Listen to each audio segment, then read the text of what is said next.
Hola, ¿cómo están? Bueno, lo prometido es deuda. Mucha gente me pidió la parte de sistema nervioso parasimpático que quedaba poquito en un video de que llegué a hacer del sistema nervioso simpático. Así que ahora voy a leer del libro Guyton el sistema nervioso parasimpático, ¿sí? Para los que capaz es el primer video que miran, yo tengo que rendir el final de fisiología de la Facultad de Medicina.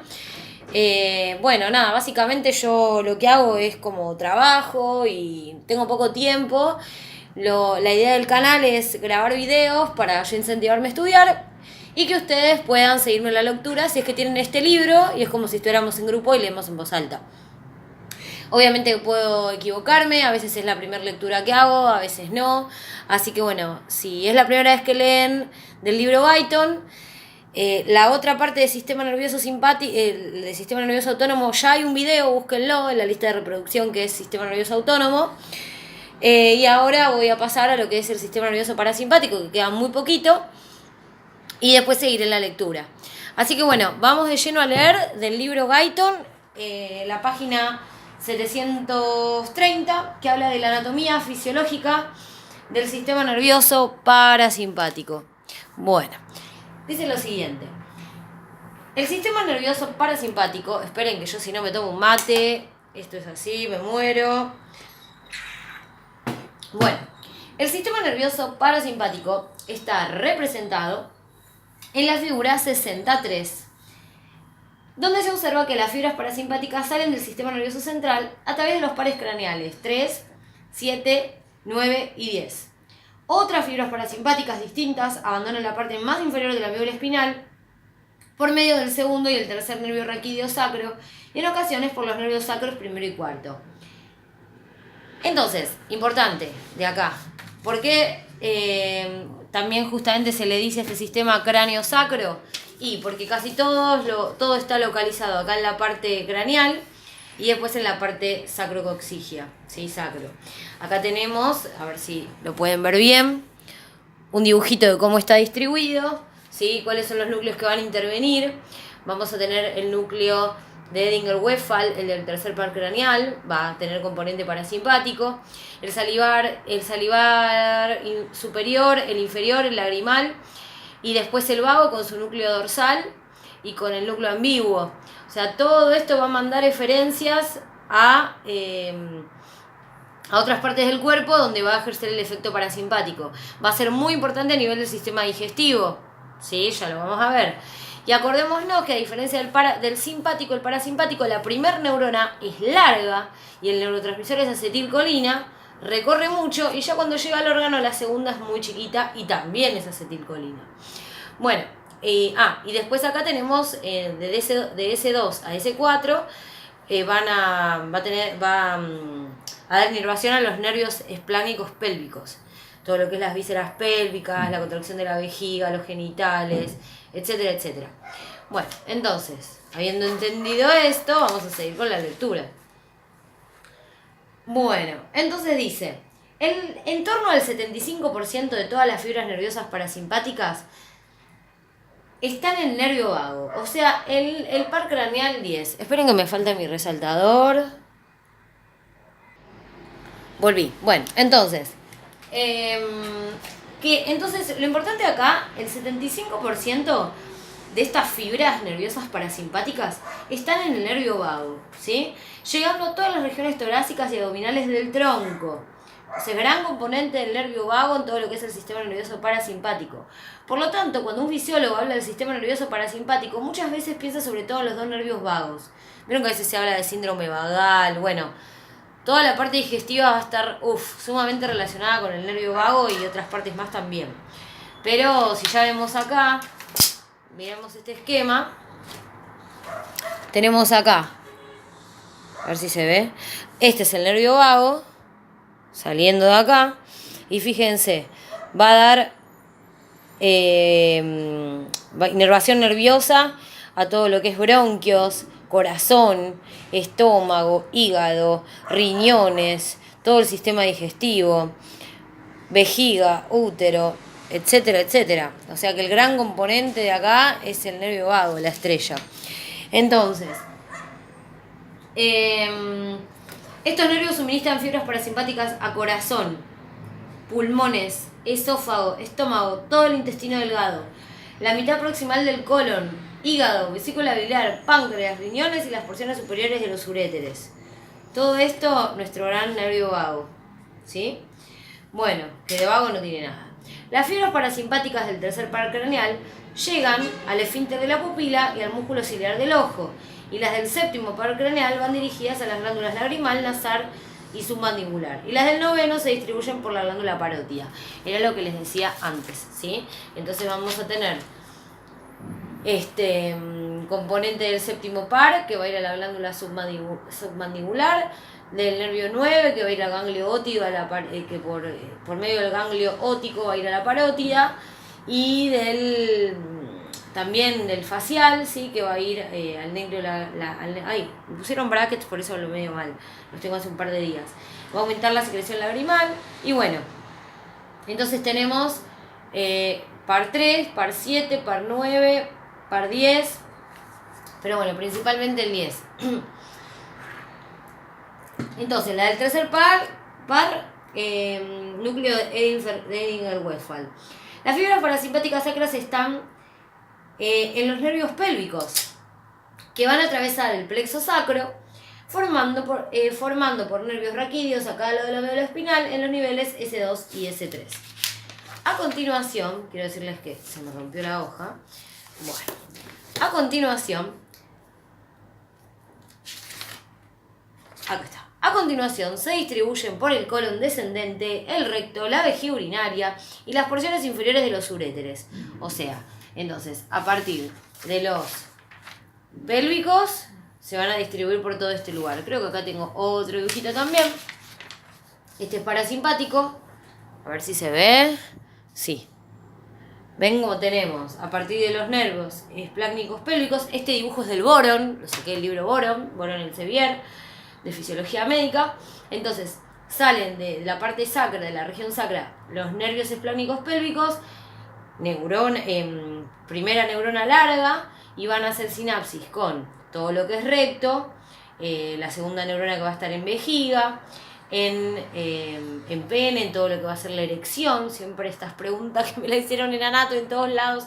Parasimpático, erección, eyaculación, simpático. Y bueno, y secreciones en todo lo que es los órganos sexuales. ¿A través de quiénes? De los nervios esplánicos pélvicos. Entonces, asimismo, esta porción sacra del parasimpático suministra señales nerviosas a los genitales externos para provocar la erección. O sea, no solo en el pene, en la vagina también. Neuronas parasimpáticas preganglionares y postganglionares. El sistema parasimpático, lo mismo que el simpático, posee neuronas preganglionares y postganglionares. Sin embargo, excepto en el caso de unos pocos nervios parasimpáticos craneales, las fibras preganglionares recorren sin interrupción todo el trayecto hasta el órgano que vayan a controlar, en cuya pared están situadas las neuronas postganglionares. Las fibras preganglionares hacen sinapsis con ellas, y unas fibras postganglionares extremadamente cortas, con una extensión que va desde una fracción de milímetro hasta varios centímetros de longitud, las abandonan para inervar los tejidos del órgano. Esta localización de las neuronas postganglionares parasimpáticas en el propio órgano visceral se aleja bastante de la organización de los ganglios simpáticos, debido a que los somas celulares de las neuronas postganglionares simpáticas casi siempre están situados en los ganglios de la cadena simpática o en otros ganglios aislados diferentes, por ejemplo en el abdomen, o en vez de hallarse en el propio órgano. O sea, esto hay que ver el otro video, ¿sí? Pero esto es lo importante. Entonces, en el simpático, la primera neurona va a ser corta y va a ir o a la, ¿cómo se llama?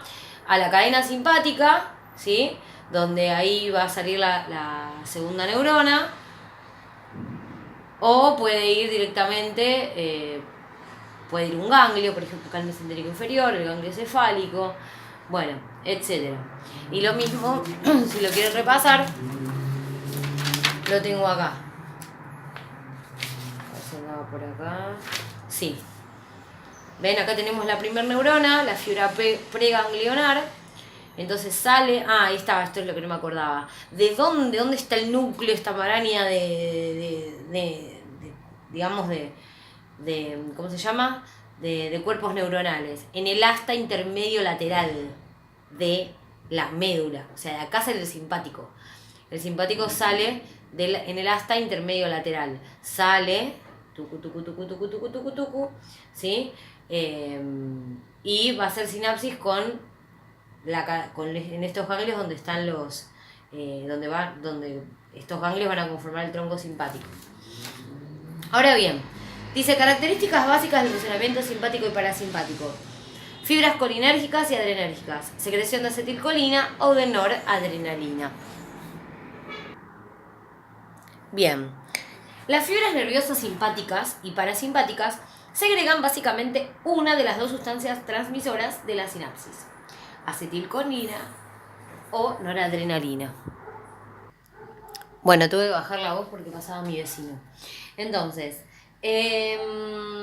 ¿dónde me quedé? Que las fibras nerviosas simpáticas y parasimpáticas segregan básicamente una de las dos sustancias transmisoras de la sinapsis, acetilcolina o noradrenalina. Aquellas fibras que liberan acetilcolina se llaman colinérgicas.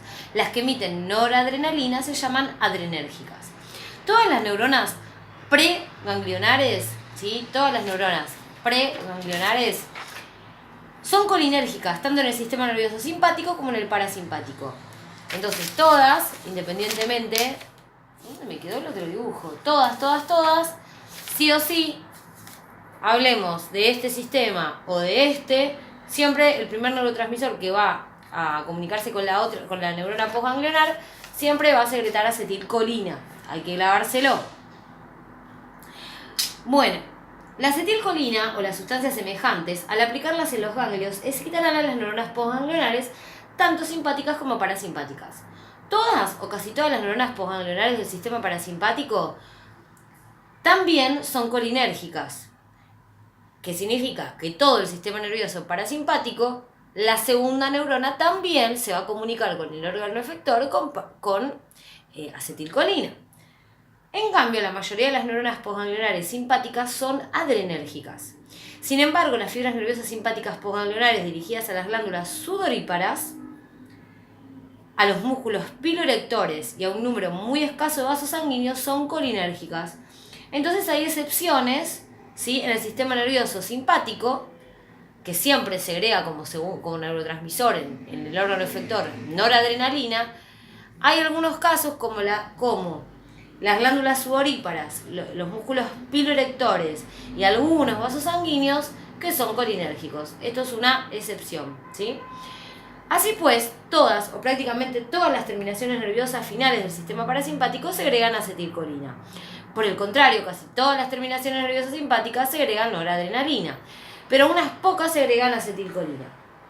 Estos neurotransmisores, a su vez, actúan sobre los distintos órganos para generar los efectos simpáticos o parasimpáticos respectivos. Por lo tanto, la acetilcolina se la denomina el transmisor parasimpático y a la noradrenalina el transmisor simpático. La estructura molecular de la acetilcolina y de la noradrenalina es la siguiente. Y acá tenemos a la acetilcolina, ¿sí? Y a la noradrenalina. ¿Cuáles son los mecanismos para secreción de estos neurotransmisores y su posterior eliminación en las terminaciones postganglionares? Secreción de acetilcolina y noradrenalina por las terminaciones nerviosas postganglionares. Unas cuantas terminaciones nerviosas autónomas postganglionares, sobre todo los nervios parasimpáticos, son semejantes a la unión neuromuscular esquelética, ¿sí? Es similar a cómo se une la motoneurona con el músculo, pero mucho más chiquitas. Sin embargo, muchas de las fibras nerviosas parasimpáticas y casi todas las simpáticas se limitan meramente a rozar las células efectoras de los órganos inervados. Como que rozan, ¿sí? Están ahí.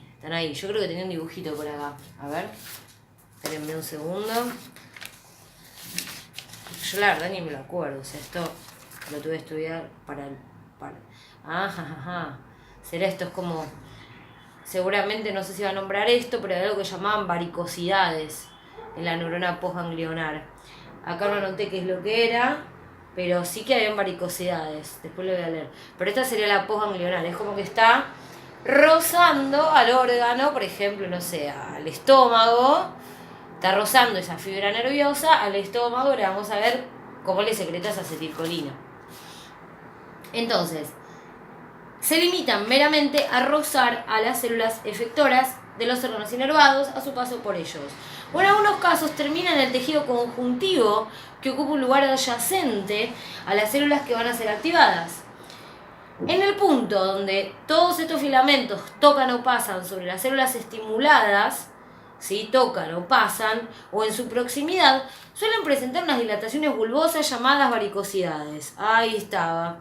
Entonces lo puede o tocar directamente o rozar, la cuestión es que anda por ahí. Entonces en este sector cercano, en donde se va a comunicar efectivamente la neurona postganglionar con el órgano, se va a llamar varicosidad.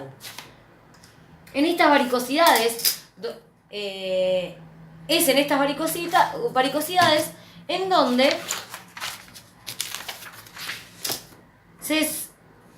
¿dónde estamos? En donde se sintetizan, y no sigue esto, ¿dónde está? En donde se sintetizan, es la hoja que no tengo, aquí se me rompió, en donde se sintetizan y almacenan las vesículas transmisoras de la acetilcolina y de la noradrenalina. También en las varicosidades hay una gran cantidad de mitocondrias que proporcionan el trifosfato de adenosina necesario para activar esta síntesis de acetilcolina y noradrenalina, ¿sí? Entonces, acá tenemos la varicosidad, espero que se vea.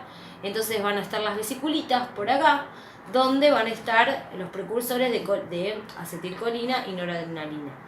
Entonces si van a haber vesículas, si se tienen que formar cosas, se necesita energía y obviamente van a haber muchas mitocondrias, ¿sí? Cuando un potencial de acción se propaga hasta las fibras terminales, el proceso de despolarización aumenta la permeabilidad de los iones calcio en la membrana de la fibra, lo que permite la difusión de estos iones hacia los terminales de las varicosidades nerviosas. Los iones calcios, a su vez, hacen que las terminaciones en las varicosidades viertan su contenido en el exterior. De este modo se segrega la sustancia transmisora. Entonces, va a llegar un estímulo, ¿sí?, a la terminal nerviosa que va a lo que va a terminar haciendo, ¿sí? Va a ¿dónde está esto? Lo fundamental es que aumenta la permeabilidad a los iones calcio en la membrana de esa fibra. Entonces al entrar calcio se despolariza la célula y los iones calcio vierten, y esto va a hacer que al despolarizarse se vierta el contenido en el exterior. Ahora bien, síntesis de acetilcolina y su destrucción, yo no lo voy a leer, esto es de bioquímica más me parece, pero bueno, la cuestión es que tenemos que nombrar así como rápido, a partir de acetil-CoA y de colina, la enzima acetil-CoA, acetilcolina transferasa de colinas, acetiltransferasa de colina, va a formar acetilcolina. Entonces, ¿qué va a pasar después? Se forma acetilcolina. Y ahora, ¿cómo se forma noradrenalina? Bueno, la síntesis de noradrenalina empieza en el axoplasma de la terminal nerviosa en las fibras adenérgicas, pero se completa en el interior de las vesículas secretoras. Sus pasos básicos son los siguientes. A partir del aminoácido tirosina vamos a hacer dopa. Dopa se convierte en dopamina, o sea que siempre esto es importante. La dopamina va a ser precursora de hacer noradrenalina. Entonces, la dopamina se transporta hacia las vesículas. A partir de dopamina voy a hacer noradrenalina y después, ¿qué pasa? El neurotransmisor es noradrenalina. Pero ¿qué pasa en la glándula suprarrenal? Que es otro órgano que digamos que acá es un caso diferente. En la médula suprarrenal esta reacción está integrada aún por un paso más, ¿no? Que va a transformar más o menos el 80% de la noradrenalina en adrenalina, ¿sí? La va a metilar y la va a transformar en adrenalina. ¿Y qué va a hacer? A través de la terminación, esto es la recaptación, pero les quería mostrar entonces el caso de la médula, esto es importante. Entonces, la médula, lo que va a hacer, ¿sí? Las células, lo que estábamos viendo recién, las células cromafines de la médula suprarrenal van a hacer toda esta conversión. Se van a terminar de hacer noradrenalina, adrenalina, y esto es como una estimulación directa, ¿no? Bueno, no importa. La cuestión es que La adrenalina va a tener unas funciones diferentes a la noradrenalina que después veremos. Un mosquito. Bueno, voy a seguir entonces. ¿Qué pasa después? Después que la noradrenalina se vierte, digamos, se elimina de su punto de salida siguiendo 3 vías, ¿no? Recaptación por las propias terminales nerviosas, o sea, tiramos todo ahí al botón sináptico y se recapta, que es un proceso activo, ¿no? Requeriente de energía. Puede difundir a través de las terminales nerviosas hacia líquidos corporales contiguos y a continuación hasta la sangre, o puede ser destruida por enzimas tisulares, ¿no? Lo habitual, ¿sí?, es que la noradrenalina segregada directamente a un tejido se mantenga activa tan solo unos pocos segundos, lo que manifiesta que su recaptación y su difusión lejos de estas zonas son rápidas. Sin embargo, la noradrenalina y la adrenalina liberadas hacia la sangre por la médula suprarrenal la manda directamente a la sangre. Permanecen activas hasta que difunden hacia algún tejido, donde pueden resultar destruidas por la catecol o metil, no sé cómo se dice, transferasa, que tiene lugar en el hígado. Por lo tanto, cuando se segregan hacia la sangre, la noradrenalina y la adrenalina permanecen activas más o menos de unos 10 a unos 30 segundos, pero su funcionalidad disminuye hasta la excitación en 1 o varios minutos. Bueno. Ahora bien, vamos a ver los receptores de los órganos efectores, ¿sí? ¿Cómo van a ser estos receptores que van a captar, digamos, van a captar esta señal de la adrenalina, de la noradrenalina o de la acetilcolina y van a generar un cambio, ¿no? Entonces, antes que la acetilcolina, la noradrenalina o la adrenalina segregadas en una terminación nerviosa autónoma pueden estimular un órgano efector, pero primero deben unirse a sus receptores específicos en las células correspondientes. El receptor está situado en el exterior de la membrana celular, ligado como un grupo prostético a una molécula proteica que atraviesa toda la membrana celular. Cuando la sustancia transmisora se fija al receptor, esta circunstancia provoca un cambio en la configuración en la estructura de la molécula proteica.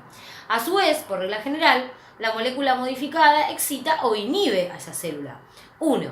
Causando un cambio en la permeabilidad de la membrana celular frente a un ion o más, o activando o inactivando una enzima ligada al otro extremo de la proteína receptora donde sobresale hacia el interior de la célula. Entonces, excitación o inhibición de la célula efectora mediante un cambio en la permeabilidad de la membrana.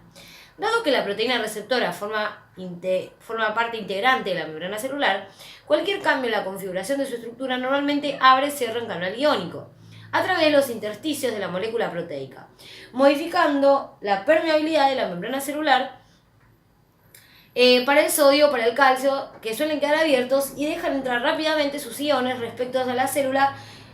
En la célula, lo que normalmente despolariza la membrana celular y excita a la célula.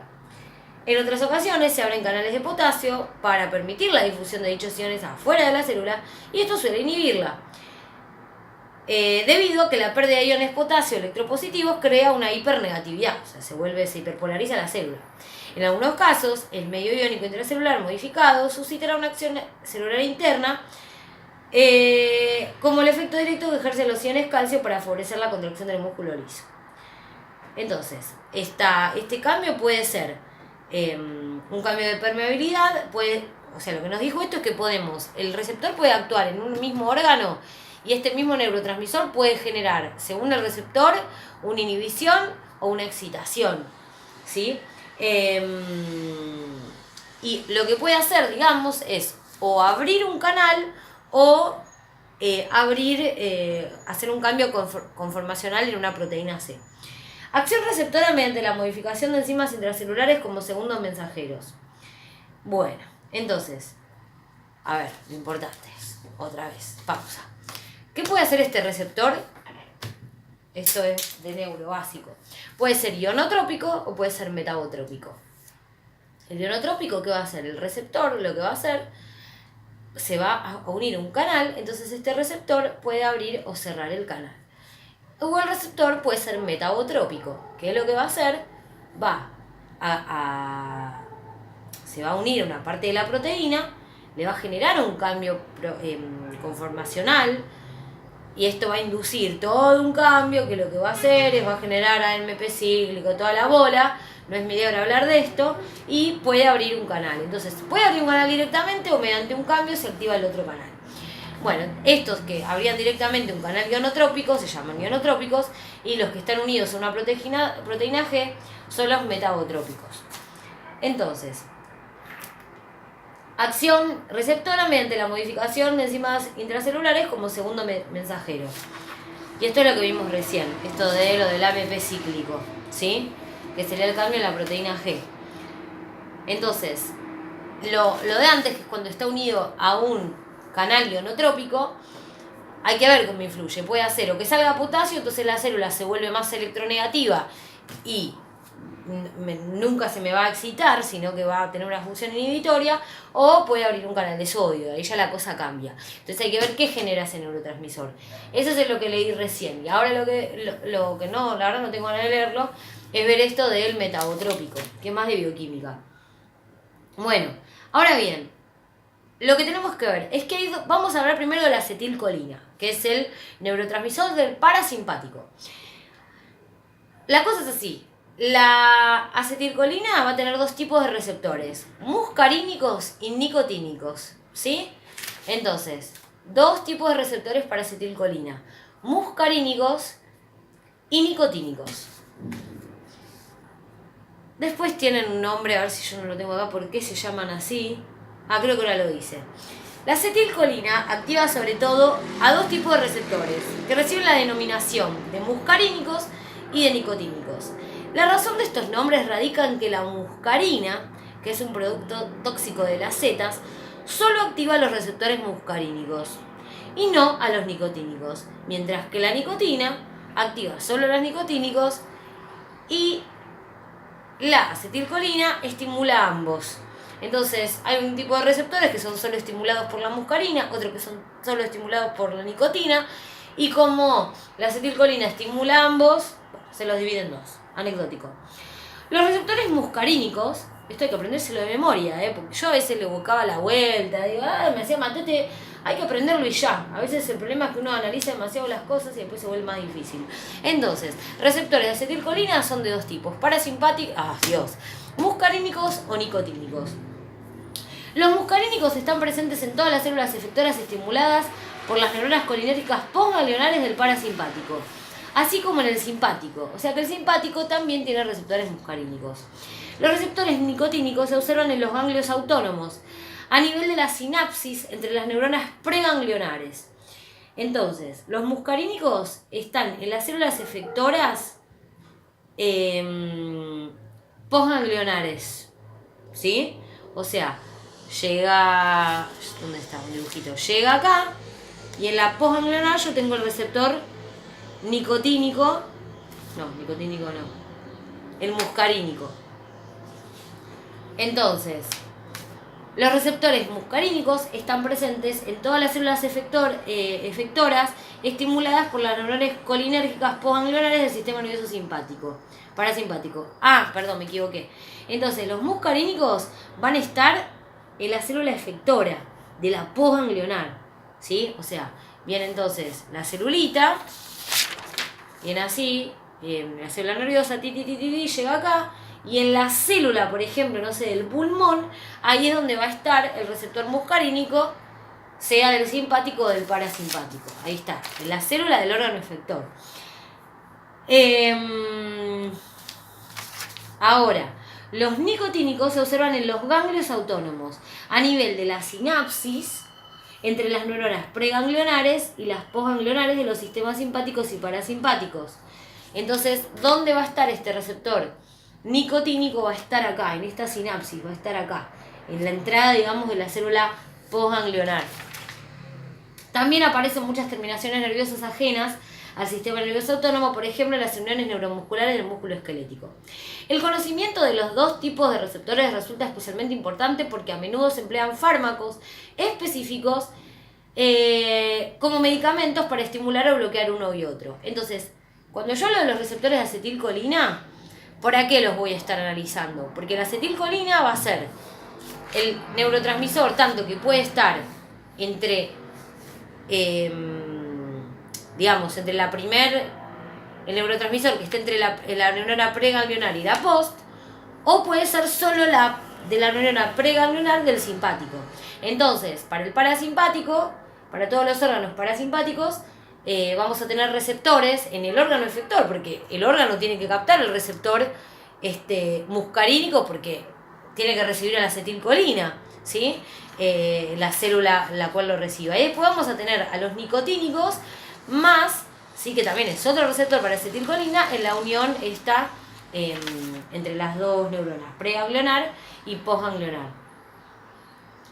Bueno, entonces, acordémonos que acá en este punto, ¿sí?, son los nicotínicos. Y a este punto, ya en el órgano efector, son los muscarínicos. Espero no haberles hecho mucho lío.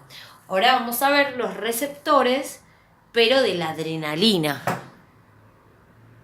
Para cerrar, me acordaba que tenía esto, que es de la cátedra, de los PowerPoint cuando dieron la clase. Les digo, cátedra 1 de Fisiología de la Universidad de Buenos Aires. Entonces, cuando justamente hablábamos del receptor colinérgico, era esto que les decía. Nicotínicos son los que están en los ganglios autónomos. Era lo que estaba acá, ¿sí? Acá tenemos receptores nicotínicos. Entonces dice los ganglios autonómicos, y justamente pone el dibujito de la Z, ¿no? De por qué se llama, bueno, esto después con respecto a los muscarínicos. Y que el muscarínico está acoplado a proteína G, y que ¿dónde tenemos a los muscarínicos? En el órgano efector parasimpático. ¿Estamos? Después vemos qué droga se usa, por ejemplo, la atropina es antagonista de estos receptores. Entonces, si vos querés capaz, por ejemplo, el sistema nervioso parasimpático mediante acetilcolina va a estimular toda la motilidad intestinal.